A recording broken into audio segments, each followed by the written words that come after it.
جب یوسف علیہ السلام نے یہ بات کھول دی، قالو کہنے لگے، تاللہ لقد آثرک اللہ علینا، اللہ کی قسم اللہ نے آپ کو ہمارے اوپر فضیلت عطا فرمائی، وَإِن كُنَّا لَخَاطِئِينَ، اور بے شک ہم خطاوار تھے۔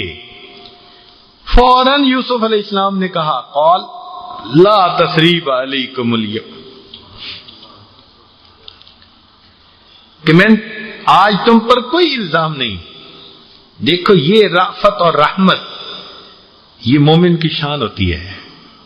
چنانچہ نبی علیہ الصلوۃ والسلام کی مبارک زندگی کو دیکھیں، اپنے جانی دشمنوں کو آپ نے معاف کر دیا، اپنے چچا کے دشمنوں کو معاف کر دیا، حتیٰ کہ اپنی بیٹیوں کو جنہوں نے تکلیف پہنچائی ان لوگوں کو بھی معاف کر دیا۔ اللہ اکبر! حیران کن بات کہ ایک بندہ تلوار پکڑ کے کھڑا ہے، میں یعصمک منی یا محمد، اے محمد آپ کو میرے ہاتھ سے کون بچاتا ہے؟ آپ نے فرمایا اللہ۔ جب آپ نے اللہ کہا تو اس کے دل پر ایسا اثر ہوا کہ وہ کانپنے لگا اور تلوار اس کے ہاتھ سے چھوٹ گئی۔ تو نبی علیہ الصلوۃ والسلام نے تلوار اٹھا کے فرمایا تمہیں کون مجھ سے بچائے گا؟ اب لگا منتیں کرنے کہ آپ تو بڑے کریم ہیں، بڑے اچھے ہیں۔ اللہ کے حبیب صلی اللہ علیہ وسلم نے اس جانی دشمن کو بھی معاف فرما دیا۔ حیران ہوتے ہیں کہ اللہ کے حبیب صلی اللہ علیہ وسلم کتنا جلدی معاف فرما دیا کرتے تھے۔ اس لیے روایت میں آتا ہے کہ جو بندہ دنیا میں اپنے بھائی کی غلطی کو جلدی معاف کر دے گا، اللہ تعالیٰ قیامت کے دن اس کی غلطیوں کو جلدی معاف فرما دیں گے۔ تو مومن کی یہ شان ہے کہ وہ جلدی معاف کر دیتا ہے دوسرے کی غلطی کو۔ اور ایک حدیث مبارکہ ذرا سن لیجئے توجہ کے ساتھ، ذمہ داری سے بات عرض کر رہا ہوں کہ نبی علیہ السلام نے ارشاد فرمایا، اگر کوئی بندہ کسی سے اپنی غلطی کی معافی مانگے، غلطی ہو گئی وہ معافی مانگتا ہے، اور دوسرا بندہ اس کو معاف نہ کرے، تو نبی علیہ السلام نے فرمایا یہ معاف نہ کرنے والا قیامت کے دن حوض کوثر پر میرے سامنے حاضر نہ ہو۔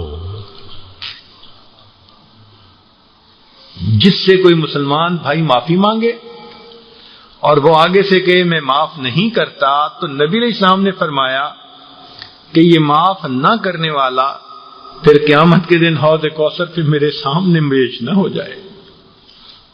اللہ اکبر! ہم نے دیکھا ہے کئی مرد کئی عورتیں اپنے دل میں بہت رنجش پالتے ہیں، چھوٹی سی بات کی رنجش زندگی چلتی رہتی ہے، سالوں چلتی رہتی ہے۔ یہ مومن کی شان نہیں ہے۔ انسان ہے، خطا ہوتی ہے، مگر دل سے غصے کو اور ان چیزوں کو نکال دینا چاہیے۔ نبی علیہ السلام نے ارشاد فرمایا، آپ کی مبارک حدیث، میں جب رات کو سونے لگتا ہوں تو اپنے سینے کو کینے سے خالی کر لیتا ہوں، یہ میری سنت ہے، اور جو میری سنت پر عمل کرے گا وہ جنت میں میرے ساتھ ہوگا۔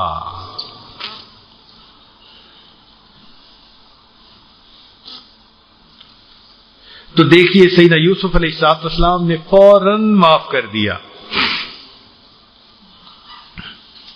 فوراً کہا کہ لا تثریب علیکم اليوم۔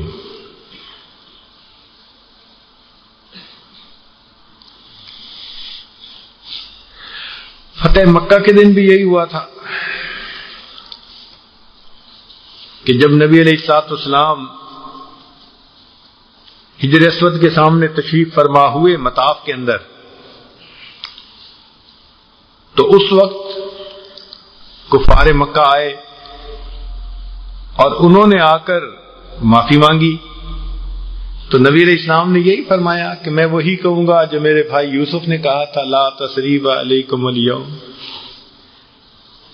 فتح مکہ سے پہلے ابو سفیان ایک موقع پر راستے میں تھے، پکڑے گئے، تو وہ چاہتے تھے کہ بس میں مسلمان ہو جاؤں،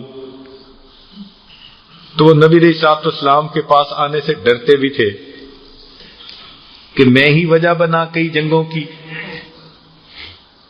اور میں سردار بن کے آیا کئی مقابلوں میں، اور اب میں ہی جاؤں گا معافی مانگنے کے لیے تو پتہ نہیں کیا حکم ہوتا ہے۔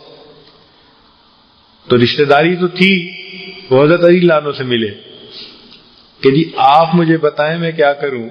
انہوں نے کہا بات سنیں، آپ جائیں نبی علیہ السلام کے سامنے اور وہی جا کر الفاظ کہیں جو اخوان یوسف نے یوسف علیہ السلام کے سامنے کہے تھے، لقد آثرک اللہ علینا ان کنا خاطئین۔ چنانچہ ابو سفیان آئے اور انہوں نے آ کے یہی الفاظ کہے، اللہ کے نبی صلی اللہ علیہ وسلم نے فوراً فرما دیا لا تثریب علیکم الیوم۔ اللہ اکبر کبیرہ۔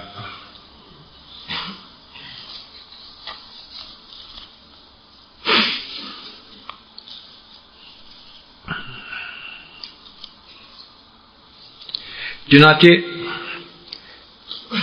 آگے پھر دعا بھی دی، یغفر اللہ لکم، اللہ تعالیٰ بھی تمہارا قصور کو معاف کر دے، وہو ارحم الراحمین، اور وہ سب مہربانوں سے زیادہ مہربان ہے۔